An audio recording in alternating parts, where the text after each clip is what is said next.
Esta semana fue sumamente interesante en términos de la parte política aquí en los Estados Unidos y a nivel mundial, pues ha habido una profunda revisión de todo lo que tiene que ver con las estrategias de contención y de mitigación para limitar la situación del COVID, ¿no? Aquí estaba viendo las cifras más recientes eh, que tenemos eh, a nivel mundial y la magnitud de esta ola de Omicron es casi 300 veces mayor que los picos anteriores de hospitalización y de nuevos casos. Sin embargo, el número de muertos y la severidad de estos casos no ha sido comparable con los picos anteriores derivados de otras variantes del virus, ¿no? Entonces vamos a ver aquí cómo se ha materializado esto. Por ejemplo, en estos momentos en los Estados Unidos, en relación al número de casos, tenemos un, un pico enorme de, de personas que supera, pero muchísimo, las peores etapas de diciembre del 2020 y como te dije, pues son extraordinariamente, ya déjame buscar los números aquí para hablar con más propiedad del número de casos que hay en esta situación.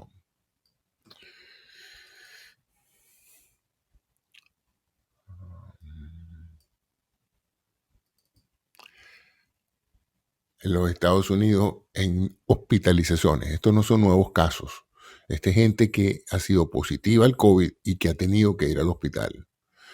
Para el 13 de enero de este año, es decir, hace 2 días, en Estados Unidos había 417 casos de hospitalización por millón de habitantes.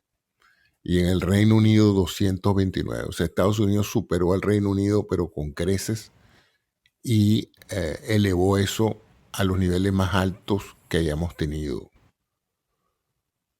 Nunca comparables con los picos de unos 300 casos por millón de habitantes que tuvimos en marzo del año pasado. O sea que en un año, desde el momento en que ocurrió el primer pico, en marzo del 2020, luego en marzo del 2021, en este enero del 2022, estamos prácticamente pasando de los 300 casos por millón de habitantes a los 450 casos por millón de habitantes.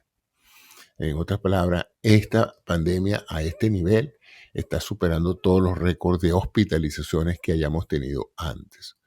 Por supuesto, como ya lo dije antes, con una menor morbiletalidad en el sentido de que las personas que están llegando a estos hospitales no están tan severamente enfermas como en olas anteriores. Eso sí, esto es producto esencialmente de la vacunación, porque es la única explicación por la cual, a pesar de que la gente se está enfermando más, se está contagiando más, no está necesariamente muriendo de esto, como en olas pasadas, ¿no? Si los casos de hospitalización están alrededor de los 300, 400 por millón de habitantes, los casos confirmados, es decir, la gente que ha tenido COVID, vaya o no al hospital, están por los 2.500 casos por millón de habitantes. Curiosamente, en este gráfico que tengo aquí, donde tengo 2 países del norte y 2 países del sur, tengo a Argentina, a Estados Unidos, al Reino Unido y a Chile. Para darte una idea, en este momento el número de casos por millón es mayor en Argentina que en Chile. Argentina tiene 2.400 casos por millón y los Estados Unidos tiene 2.481. Estados Unidos tiene 2.420, el Reino Unido tiene 1.700 y Chile tiene solamente 309 casos por millón de habitantes. O sea que de alguna u otra manera Chile ha sabido manejar esta pandemia, ha podido vacunar a su gente, no así Argentina, que es un país que geográficamente pues podríamos compararlo en etapas estacionales con Chile, ¿no? O sea que Argentina está disparado, Chile ha podido mantener su número de nuevos casos por debajo de 300 casos por millón. Entonces eso nos dice mucho pues que las medidas sanitarias implementadas por los países sí tienen un efecto directo en la cantidad de gente infectada y en la cantidad de gente que acude a los hospitales. Y como dije antes, pues es preocupante esta situación. Esta semana, una de las iniciativas del presidente Biden para forzar a la aceptación de la vacuna, la cobertura de la vacuna, fue la idea de utilizar una agencia del gobierno que tiene que ver con el control del ambiente de trabajo y hacer mandatorio que toda empresa en los Estados Unidos que tuviera más de 100 empleados tenía necesariamente que vacunar o exigir la vacunación de estos empleados.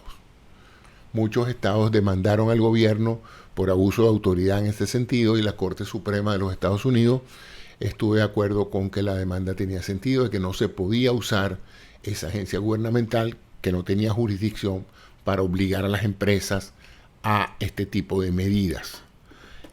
La razón por la cual el presidente Biden hace esto es esencialmente porque todavía Estados Unidos, teniendo una enorme disponibilidad de vacunas y habiendo autorizado ya las 3 dosis para la casi totalidad de la población, todavía es un país que no pasa del 62-64% de la vacunación, lo cual ha hecho pues que en muchos estados la situación de hospitalizados sea crítica, a tal extremo de que en la combinación de gente complicándose por no haberse vacunado y del personal médico infectándose con esta gran ola de infecciones del Omicron, estamos teniendo recortes de personal médico que pueda en un momento dado asistir a la gente que va a los hospitales en busca de ayuda. Y eso pues está creando una situación muy difícil para atender a las personas. Les recuerdo a los que nos están escuchando que están viendo una versión por YouTube y por Clubhouse de la sala regular que tengo que se llama Dr. Cisneros Consulta.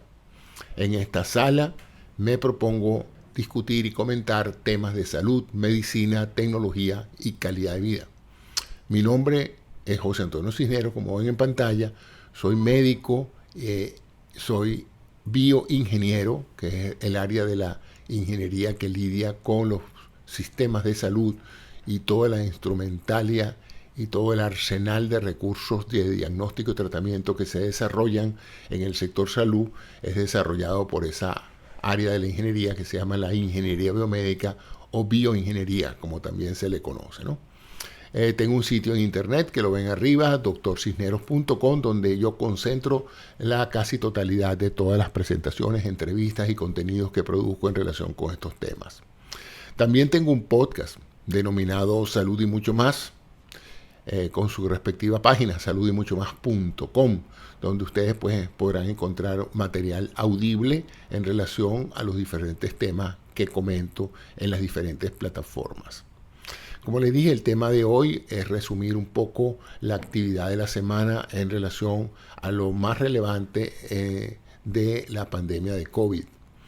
Y empecé por citar algunas de las cifras estadísticas que revelan cómo este pico, esta oleada de casos positivos disparados por la aparición en noviembre del año pasado de la variante Omicron, ha superado en grande el número de casos, el número de hospitalizados de las olas anteriores, más no así el número de muertos o el número de pacientes que necesitan terapia intensiva o asistencia ventilatoria, lo cual revela pues lo que ya habíamos predicho a partir de la aparición de esta variante Omicron en Sudáfrica, y es que es una variante muy contagiosa, pero que en la mayoría de las personas vacunadas transita sin mayores inconvenientes, produciendo un cuadro respiratorio alto caracterizado por molestias en la garganta, tos, congestión nasal, una abundante secreción a nivel nasofaríngeo. La infección literalmente se mantiene en la parte superior del tracto respiratorio sin descender a los niveles pulmonares, y la gran mayoría de las personas está pasando estos casos de COVID en su casa con tratamiento sintomático, utilizando descongestionantes nasales, analgésicos, alimentación adecuada con hidratación, y la gran mayoría de las personas están experimentando mínimos inconvenientes, lo cual ha sido muy afortunado porque no ha habido necesidad para muchos de visitar los hospitales, que ya de por sí están saturados con el número de casos de personas que no se vacunaron y están acudiendo a los hospitales, porque precisamente, aun cuando esta variante no es muy severa, si usted no está protegido, es mucho más factible que termine necesitando algún tipo de asistencia médica. Entonces, ese es esencialmente el mayor problema que hay en relación a esta variante Omicron. Y una de las razones por las cuales las autoridades sanitarias en algunos países se están debatiendo el hecho de enforzar medidas que limiten el contacto entre personas, precisamente no porque la variante sea muy peligrosa, sino por el hecho de que, independientemente de eso, se van a producir muchos casos que pueden saturar la estructura hospitalaria. Ciertamente, aquí en los Estados Unidos, ya muchos hospitales en estados que están en este momento experimentando el invierno del continente están saturados. Se ha solicitado ayuda a las fuerzas militares para reemplazar a aquellos empleados que están, aquellos personal de salud que está enfermo en su casa también con el COVID, y esto pues ha creado una cantidad de problemas técnicos, de falta de personal en los servicios de bomberos, de policía, y de personas que son esenciales pues para que la sociedad funcione. Hay una gran cantidad de personas en su casa. Sigue siendo la manera de establecer la magnitud del problema, el proceso de testing, de muestreo de los dos tipos de muestras que se hacen regularmente. El test de antígeno, en el cual es un test rápido que se puede hacer en la casa. Se utiliza una tecnología bastante útil y bastante fácil de utilizar. Es una caja que contiene un hisopo, contiene una tablilla donde se va a colocar la muestra, contiene un vial de líquido disolvente, y las personas pues aquellos que puedan conseguir el test, porque en estos momentos está extraordinariamente difícil por la alta demanda, no se prepararon para cubrir esa demanda, y evidentemente ha habido un retraso en la producción de estos test. Las personas entonces sacan el hisopo, lo frotan en la zona nasofaríngea, en la nariz, para obtener una muestra de moco de esa zona, y una vez que se obtiene la muestra, se inserta ese hisopo húmedo con el moco nasal, se inserta en un tubo donde hay una sustancia que facilita la obtención de lo que va a detectar el test.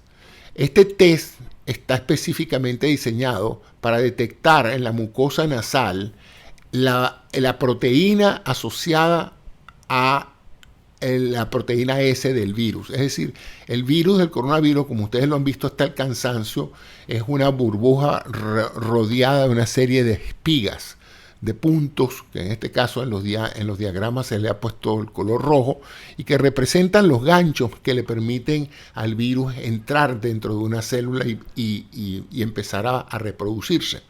Entonces este disolvente disuelve eso, saca esa proteína, y luego ese líquido ese líquido ya disuelto del moco con el solvente es colocado en la tablita. En la tablita se va a producir un proceso bien interesante y complejo mediante la cual ese líquido conteniendo potenciales proteínas virales va a permear el papel que está dentro de la tablita, e independientemente del proceso, los anticuerpos que están en la tablita van a reaccionar con la proteína que viene de la nariz de la persona que se ha tomado la muestra. Y si hay una coincidencia entre la proteína viral y la proteína que está en la tablita, el antígeno que está en la tablita, se va a producir un proceso de coloración de una de las líneas visibles en esta plaquita y va a dar entonces positivo el test. Entonces el test tiene esencialmente dos trazas o dos marcadores. Uno se llama control o C y otro se llama test o test con T de toro. Y entonces estas dos líneas, si se colorean de rojo, indican que el test es positivo. La tecla de control se pone positiva indicando que el sistema funcionó como debería, y la barrita de test, si se torna roja, indica que usted tiene en esa muestra que usted se sacó de la nariz, tiene proteínas del virus del SARS-CoV-2. El test se hace positivo.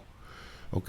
Entonces, ese es uno de los test, es el más popularizado, el que se está distribuyendo gratuitamente en casi todos los países del mundo. Hay otro test también que se puede hacer, que es el test de antígeno en sangre.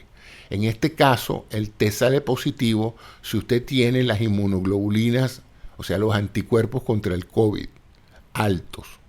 Y en estos casos van a aparecer 3 potenciales retículas en la tablita de detección, y en vez de la muestra nasal con un hisopo, usted lo que se va a pinchar el dedo y va a dejar caer una gota de sangre en el orificio de entrada de la tablita. Esa sangre conteniendo los anticuerpos va a hacer el proceso de migración pasando por la zona donde están los marcadores, y si usted tiene inmunoglobulina G, inmunoglobulina Gm, y la tercera rayita se colorea también, que es la rayita de control, inevitablemente el test también es positivo. Como dije, este test de inmunoglobulina es para detectar que usted tiene anticuerpos contra el COVID, y la muestra es con sangre. El test que se está utilizando ahorita más comúnmente es el test de la proteína del virus, y la sustancia de muestra es el hisopo nasal que arrastra las proteínas del virus que usted tenga en el moco nasal. Esos son. Estos test tienen ambos unas medidas que nosotros en ciencia llamamos sensibilidad y especificidad. La sensibilidad es la capacidad de un test, en cierta forma sencilla, de detectar la enfermedad. Y la especificidad es la capacidad del test de claramente definir quién no tiene la enfermedad. Entonces, ambos valores son importantes, porque ellos van a definir la probabilidad de que usted tenga la enfermedad si el test es positivo, o la probabilidad de que usted no tenga la enfermedad si el test es negativo. Y entonces déjenme expandir un poquito este concepto. Si usted cualquiera de estos tests, el de sangre o el de moco nasal, sale positivo, usted tiene COVID. Punto. No hay discusión. Porque es muy difícil simular lo que se llama un falso test positivo. Tendría entonces que haber venido una proteína que no viniera de su nariz y hubiera dado positivo el test, o una sangre que tuviera anticuerpos y diera positivo el test. O sea, es muy difícil falsear un test positivo. Lo que sí es muy posible es que usted tenga COVID y ambos tests salgan negativos. Y ustedes me van a preguntar, bueno, doctor, ¿y cómo es eso? Si tengo COVID, ¿por qué el test va a salir negativo? Bueno, porque todo test en medicina tiene lo que se llama un umbral de detección. O sea, el test detecta la enfermedad por encima de cierto valor de lo que se está midiendo. Si los valores no están todavía a ese nivel, todos los test salen negativos. O sea, si yo me voy a medir la glucosa y la muestra de sangre no es suficiente, el test sale negativo y no me puede decir cuánto hay de glucosa porque no había suficiente sangre en la mezcla. Ahora, por encima de cierto volumen, entonces el test tiene mayor validez. Y esa es una de las razones por las cuales se usa esa rayita de control. Esa rayita de control se usa esencialmente para saber si el mecanismo de difusión de las sustancias dentro de la tablita funcionó. ¿Qué pasa? Si ustedes contraen una variante como el Omicron, que tiene un tiempo de incubación muy rápido, ustedes pueden en 24 o 48 horas después de haber contraído el virus, ustedes pueden empezar a tener síntomas. Y este es el momento en que mucha gente va a cualquier farmacia y se hace el test, o compra su cajita o tiene su cajita guardada y entonces se hace el test. ¿Qué va a pasar con eso? Que a lo mejor todavía no hay suficientes virus en su nariz para dar positivo el test. Entonces el test va a dar negativo cuando en realidad usted sí tiene la enfermedad. Entonces ha sido muy común aquí que las personas que se hacen el test muy temprano en el cuadro sintomático de la enfermedad, resulta que el test les da negativo. Entonces, para resumir esta parte hasta aquí, si usted se hace el test y sale positivo, usted tiene COVID. Si sale negativo, usted no puede descartar que usted no tiene COVID. O sea que lo mejor y lo más prudente es que si usted está sintomático, con malestar como lo acabo de describir, malestar de congestión nasal, dolor en la faringe, en la garganta, fiebre, decaimiento, no puede con su alma, tiene ganas de acostarse, de descansar, usted debe asumir que tiene COVID, aunque el test le salga negativo. Esa es la situación. Hay otro test que también usa un hisopo, pero en este caso esa muestra no se hace pasar por este sistema tan sencillo, pero tan insensible en muchos casos, sino que se manda a un laboratorio donde se hace lo que se llama el famoso PCR. Es mucho más sensible porque el umbral de detección del PCR es mucho más bajo que el del test de antígeno. Entonces esa es la situación. En las actuales semanas ha habido quejas porque las cajas de test de antígeno no se consiguen por ninguna parte. Las colas para hacerse el PCR son extraordinariamente largas en casi todos los Estados Unidos y me imagino que la situación no es muy diferente a nivel mundial. Se estima, con todo lo que les acabo de decir, el número de casos, que como les dije, el número de casos está sobre los 3.000 y pico de casos en los países que están en situación pico por millón de habitantes. 3.000 y pico de casos por millón de habitantes. Mientras más habitantes, más casos tiene. Pero si tuviera 1 millón de habitantes, tendrían 3.000 casos diarios. ¿Ok? O sea que esto es bastante. De eso ha aumentado el número de gente que va a los hospitales, pero no es tanto como en épocas anteriores. Ya lo mencioné antes. Mencioné cómo en estos actuales momentos, hasta el día de antier, 15 de enero, Argentina tenía 2.481 casos por millón de habitantes. Luego estaba Estados Unidos con 2.400. Luego el Reino Unido con 1.700, que había estado mucho más alto. El Reino Unido, fíjense, ya va en caída libre. El Reino Unido para el 5 de enero lidiaba las encuestas con 2.600 casos. Ya hoy tiene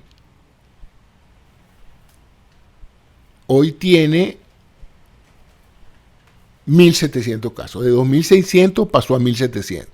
O sea, esta es una pandemia que infecta a mucha gente en una comunidad y luego empieza a decaer rápidamente por una razón muy sencilla. El virus no encuentra nuevas personas vulnerables donde hacerse positivo. Entonces empieza a caer el número de casos positivos.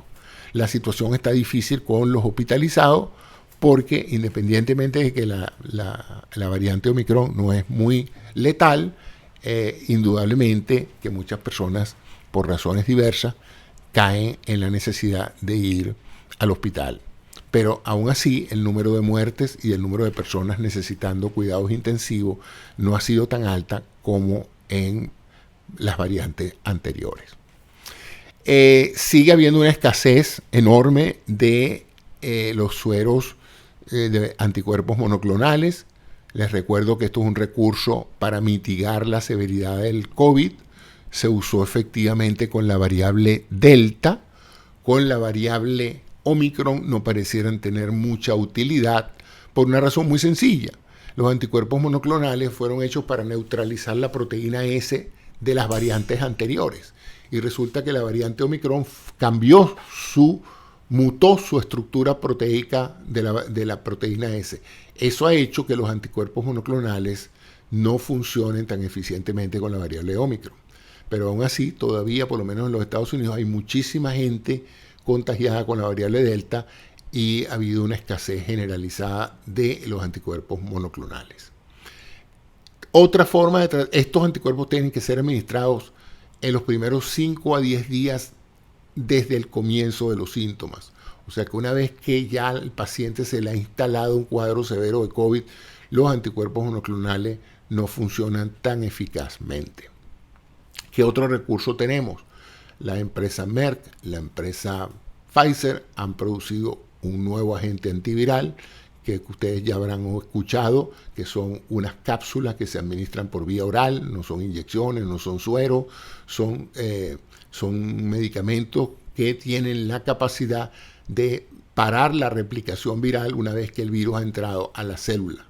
Se han usado eficazmente, se han probado en las pruebas beta, obtuvieron autorización para su uso por emergencia. Sin embargo, la experiencia no ha sido tan efectiva como originalmente se pensó y actualmente, pues, aunque están algunos disponibles, no está masivamente disponible como para un uso regular en pacientes que están en los hospitales necesitados de eso.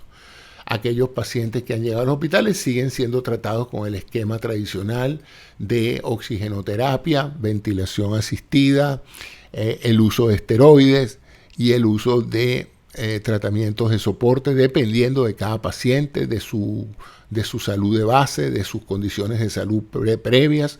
Todo esto, pues no hay un tratamiento estándar, cada paciente es manejado de acuerdo a su realidad, a su sintomatología, a su edad, a su peso, a su capacidad cardiorrespiratoria. O sea que aquí no se puede hacer ningún tipo de récipe para todo el mundo, sino que los médicos, en función de la característica de cada paciente, decidirán cómo van a tratar estos. Entonces ahí tenemos la parte de tratamiento, ¿no?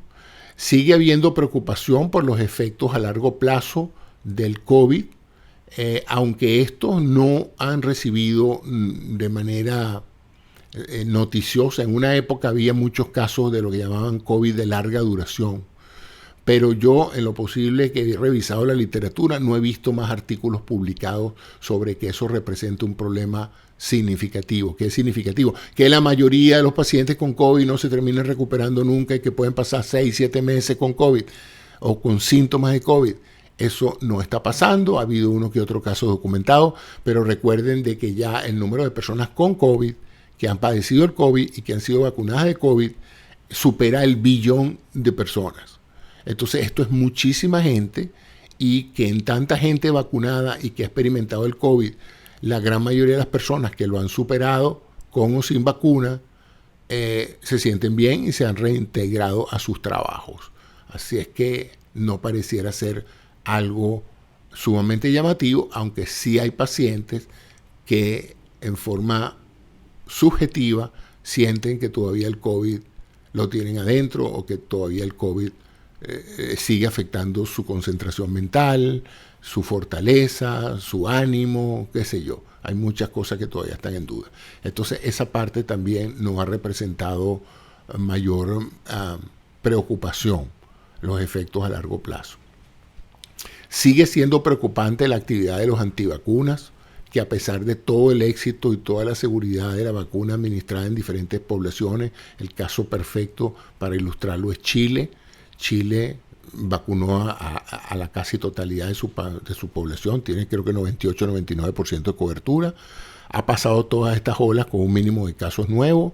El Omicron no ha entrado todavía en forma significativa a llevar muchos pacientes al hospital en Chile.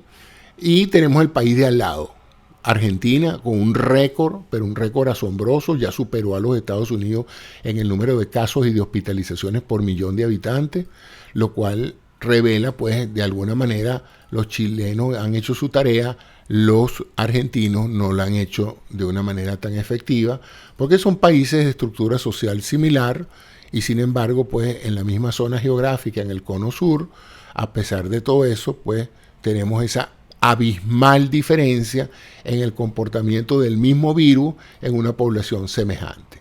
Entonces esa es la observación muy evidente producto de las estadísticas documentadas por ambos países.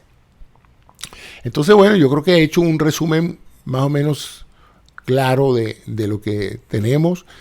Hay un consenso a partir de los epidemiólogos a nivel internacional de que esto va evolucionando con un patrón clásico de endemia, es decir, una endemia es un proceso epidémico que acontece focalizado en una región que no genera muchos casos, pero que tampoco desaparece. Eso es una endemia. Países en donde hay endémico, la malaria es endémica, es un país donde todavía no se ha podido erradicar la malaria y la malaria sube, tiene brote, luego desaparece, luego vuelve a aumentar y se mantiene en esa tendencia en un largo tiempo. Eso es lo que se llama una endemia. Y todo parece apuntar a que el COVID-19 con la variante Omicron va a comportarse a la larga como una endemia. Vamos a seguir escuchando que hay un brote en tal parte, que hay un brote en el otro lado, pero que eventualmente va a seguir siendo algo que llama la atención. En virtud del comportamiento de esta última variable, en relación a que la mayoría de las personas están pasando la enfermedad en su casa sin mayores alteraciones, es muy posible pues que aunque tengamos que vacunarnos, esa es otra noticia, ya tanto Moderna como Pfizer anunciaron que están trabajando en la vacuna específica para el Omicron, lo cual permitiría pues que si la vacuna que no era específica para el Omicron funcionó tan bien que la gran mayoría de nosotros pasamos la enfermedad sin mucho problema, es razonable pensar que una vacuna mucho más específica para las proteínas que tiene el virus de la variante Omicron nos permite entonces vacunarnos y seguir viviendo con normalidad sin tener que estar angustiados de que nos va a dar el COVID. Esa es la situación actual. Recuerden de que las personas de 50 años en adelante también está planteado que para ofrecer una mayor protección no solamente tengan sus 3 dosis, sino también en países del norte que están experimentando el invierno, es aconsejable que se vacunen contra el virus de la influenza. Y esta mañana estaba oyendo, porque me llamó una amiga y me dijo, mi esposo necesita ponerse la vacuna de los shingles, del herpes zóster, ¿no?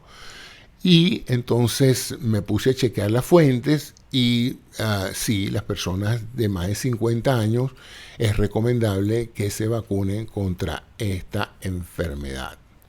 Esta es una enfermedad que básicamente es una reaparición de la lechina, de un virus que muchos de nosotros contrajimos en nuestra infancia, la culebrilla o la lechina o el chickenpox, como se llama en inglés. Es una enfermedad infecciosa de carácter eruptivo, se llama varicela, está producido por un virus llamado varicela zoster. En las personas jóvenes es un virus muy infeccioso. Las vacunas surgieron en los años 90. Los niños, la mayoría de los niños se vacunan contra esto, pero los que vivimos esta experiencia de sufrir la lechina, este virus puede permanecer inactivo durante varias décadas.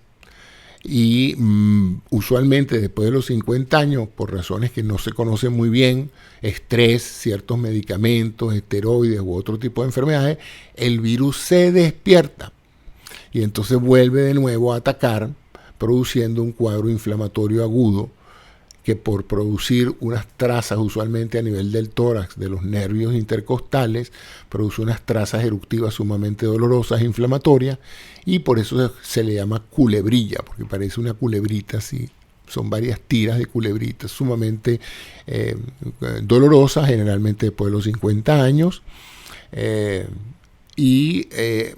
Aquí estaba leyendo que la mitad de las personas que puedan vivir hasta los 50 años van a experimentar una culebrilla en algún momento u otro. Y resulta que en algunas personas esto es un cuadro bastante doloroso y difícil y molestoso, ¿no? Y hay una vacuna para esto y por eso las autoridades recomiendan a la mayoría de las personas de nuestra generación vacunarse con esta vacuna contra la culebrilla. Shingles se llama en inglés la enfermedad. La vacuna se llama Shingrix. Es una vacuna aprobada por la Administración de Medicamentos y Alimentos de los Estados Unidos. Fue introducida en el 2017 y reemplazó la que estaba antes, que es la Zostavax, por el virus del zóster. Esa fue eliminada, ya no se vende en los Estados Unidos. La vacuna que se está usando es la Shingrix. Es una vacuna muy eficaz y se administra en 2 dosis separadas por 6 meses. Entonces esta persona me llamó y me dijo, ¿me puedo poner la vacuna del COVID, la de la influenza y la de shingles? La respuesta es sí, pero dependiendo de la condición de salud y de los cuadros alérgicos, es preferible que eso lo consulte con su médico los intervalos para esta vacuna. O sea que no es algo así como agarrar y salir y meterse en una farmacia y ponérsela, sino que es importante que si usted tiene alguna condición de salud, usted consulte con su médico para que le cree un esquema de vacunación, es decir, cuándo y qué tipo de vacuna se va a poner en los próximos 6 meses para que su condición de salud le permita vivir tranquilamente en estos próximos 50 años de su vida sin mayores inconvenientes, porque esta enfermedad es sumamente dolorosa y puede complicarse. Ese es el comentario que quería hacer también sobre esta enfermedad del herpes zóster, del shingle, de la culebrilla, que es la reaparición en aquellas personas que han tenido la lechina. Pero no solamente en las que lo han tenido, muchas personas pueden tener shingles por primera vez y haberse infectado de esto, ¿no? Depende básicamente de la exposición al virus y de su sistema inmunológico, como siempre, ¿no? Entonces, bueno, aquí voy a dejar el micrófono abierto por si tienen alguna pregunta que hacer en relación con esto y podamos entonces terminar la sesión de hoy, si están conformes con eso, y si tienen alguna otra pregunta, pues con el mayor gusto. Voy a tratar de hacer estos resúmenes semanales todos los domingos. Ese es uno de mis proyectos este nuevo año, todos los domingos en la mañana. Voy a tratar de hacer un resumen semanal con lo que considero más importante durante la semana. No te oigo. Ahora sí, ahora sí te oigo. Es que está un poquito lenta la transmisión del sonido, qué sé yo. No, lamentablemente no. Con eso me descuidé. Yo tuve un error conceptual porque a mí no me dio lechina en la infancia que yo recuerde. Mi esposa dice que mi madre le contó que sí, pero yo no recuerdo haber sufrido lechina y pensaba en un criterio equivocado que tenía inmunidad suficiente. Y pasó el tiempo y no lo hice. Luego la vacuna se desapareció por un tiempo largo y cuando reapareció muy costosa aquí. No, entonces no pude colocármela porque no forma parte de los planes de salud del Ministerio de Sanidad, sino que la gente se la suple, ¿cómo se llama eso? Por su cuenta, pues, sí. Particularmente. ¿Tú has experimentado algún caso de persona en Venezuela que tú conozcas sobre el shingle, para que nos comentes un poquito cómo es la evolución? Bueno, normalmente lo que recuerdo de la clínica son pequeñas pápulas y pustulitas que crecen rápidamente, ¿ok? En este momento no recuerdo si comienza por la cara o comienza por el cuerpo, pero tiene una de esas características, que comienza por una parte más que otra. Yo creo que es por la cara y luego se va extendiendo el cuerpo, y que la diferencia con las otras eruptivas es que tienen diferentes estados evolutivos. Y así como hay pápulas, hay pústulas, y hay pústulas que se empiezan a secar. O sea, no es como el sarampión que sale igualito en todas partes que va a salir y se va quitando de la misma manera o parecida. Pero esta es por las diferentes fases evolutivas en que están en la piel de la persona. Y que en los adultos es muy fuerte. La gente, así como hace todas esas lesiones en la piel, los niños que la presentan más suave, menos agresiva, los adultos tienen una evolución bastante complicada porque les salen las... Sí, ¿aló? ¿Me oyes? Te perdí, Oscar. Adulto, muy importante. En los niños, yo me acuerdo que en la época que yo era padre joven, cuando sabíamos que había, pues y así vimos, un niño pequeño con varicela que no estaba en las vacunas. Íbamos a visitarlo expresamente para que le diera a los nuestros, como así pasó. Y a los míos le dio en edad preescolar, pequeñitos, más bien lactantes mayores, y problema resuelto. Y bueno, pica mucho, molesta mucho. Antes no había tantos buenos antialérgicos como hay ahora, uno les daba eso y te aplicaban muchas cosas caseras. ¿Ok? Aquí en Cumaná hay una planta que tiñe el agua de rojo, y no me acuerdo el nombre, sanguinaria se llama, que parece que es bastante buena para la piel, que se pica mucho y los aliviaba bastante. Aquí la llaman chinchamuchina, me está diciendo mi esposa en este momento, pero esa es la experiencia más de padre que de médico. Yo vi cuando joven casos de lechina. Sí, es que escuchándolo, buenos días para todos, ¿cómo está, doctor?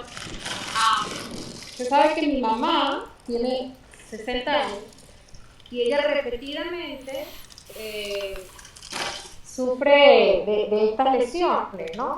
Que los doctores le han dicho que es un estilo de culebrilla y es muy doloroso para ella.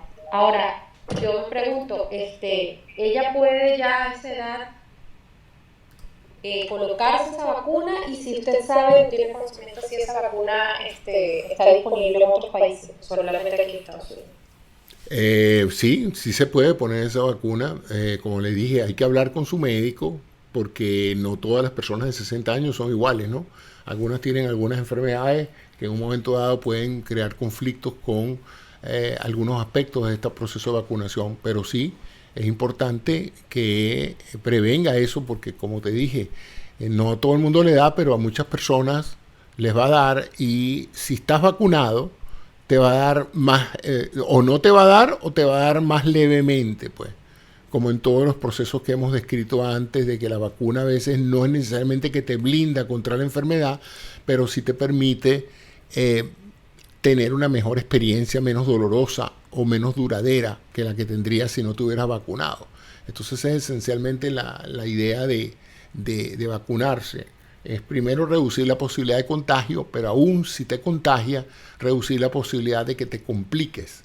Entonces, esa es la esencia de la vacuna, ¿no? Y es importante informarle a las personas eso, porque muchas personas tienen la idea equivocada de que la vacuna necesariamente es como un escudo de blindaje que evita que tú te enfermes. Y eso muchas veces no es el comportamiento clásico del cuerpo porque las vacunas es solamente un aspecto de tu proceso de defensa. El otro aspecto es tu sistema inmunológico. Si tu sistema inmunológico no está apto para defenderte, no hay vacuna que valga por ese sentido, ¿no? Entonces eso es lo que te puedo decir con eso. José, no supe, me parece que me desconecté, no sé Te si... desconectaste transitoriamente, pero bueno, ahí Mabel hizo una pregunta en relación a si una señora en buenas condiciones de 60 años podía ponerse la vacuna. Si estaba disponible en Venezuela, no sé, tú me podrías decir, Oscar, si la vacuna está disponible en Venezuela o en privado. Sí, con altos y bajos a nivel privado lo tienen los infectólogos. Últimamente los pediatras y los infectólogos se ocupan en sus consultorios y clínicas de suministrar la vacuna. Y yo tengo entendido que hay, sube y baja el surtido, pero es cuestión de preguntar. Y las grandes clínicas, si es en el centro del país, tienen stock de casi todas las vacunas y grupos pediátricos de prestigio también lo hacen. Siempre tiene que ser con asesoría médica porque puede haber otras razones, pero lo que yo tengo entendido que la vacuna es muy buena, que la protección es bastante y que si le da, como casi pasa con todas las directivas, igual el sarampión y todas estas, que si están vacunados la gente le da más suave.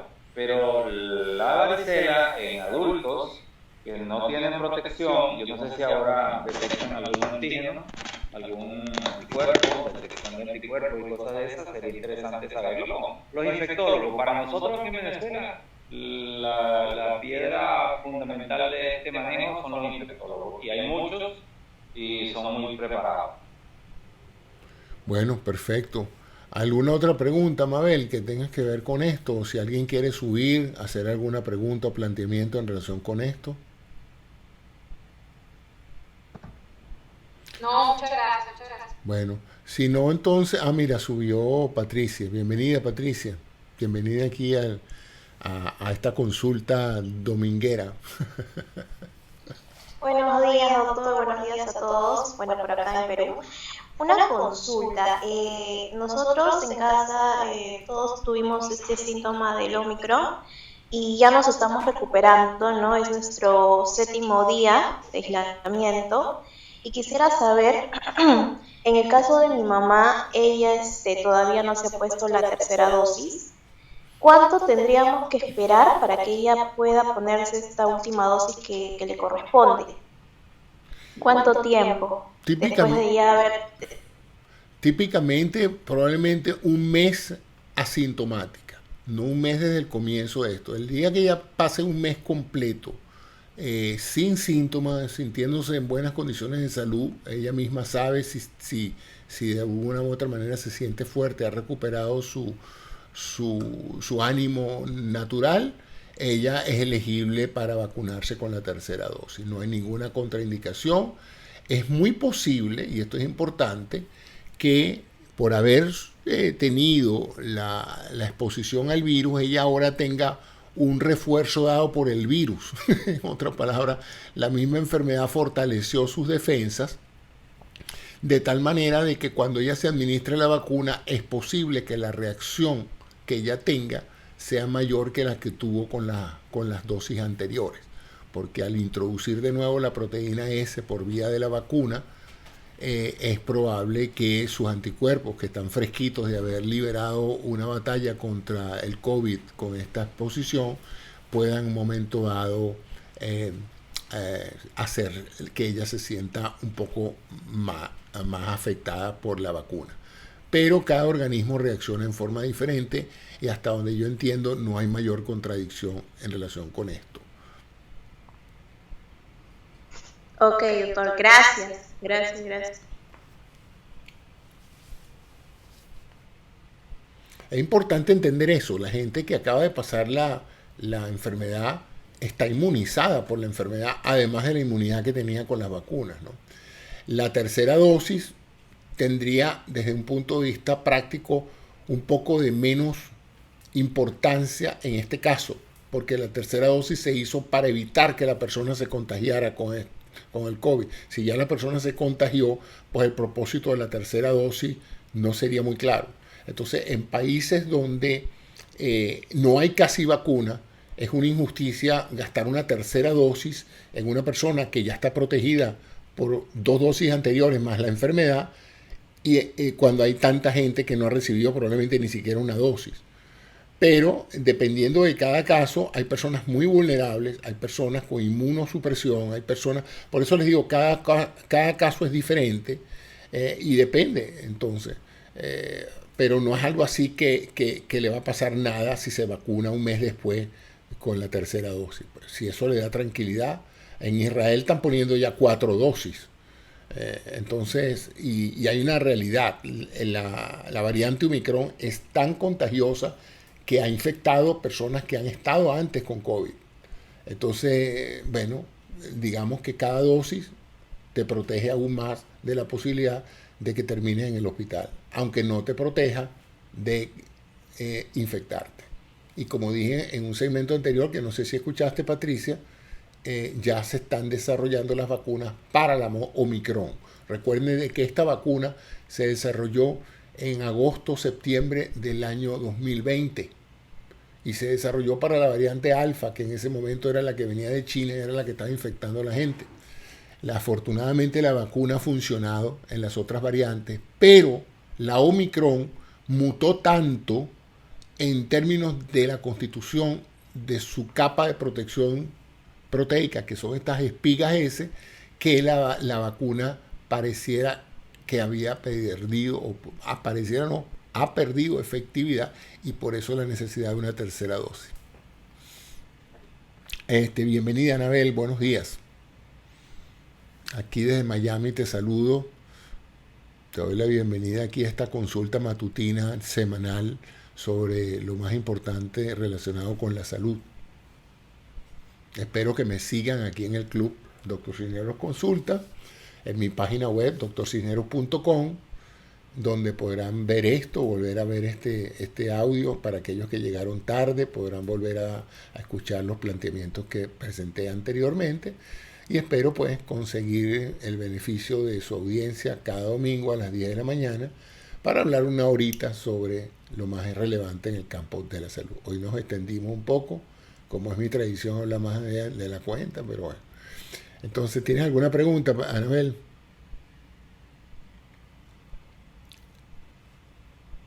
Anabel, ¿me escuchas? No sé si me está escuchando Anabel, pero bueno. Bueno, quiero entonces despedirme. Déjame ver, ya va. Vamos a ver, que no lo haya subido aquí. Ok. Mirta también. Bienvenida, Hola, Mirta. buenas Bienvenida, tardes. Quería hacer un aporte de último momento. Sé, doctor, que ya está cerrando la sala. He estado escuchándolo atentamente y al son que estoy en Tucumán, norte de Argentina, quería aportar un dato. En el caso, obviamente, de la Argentina, estamos vergonzosamente en primer lugar, pero ha habido un último comunicado desde el Ministerio de Salud de la Nación que de ahora en adelante se van a hacer los testeos a mayores de 50 años que tengan síntomas.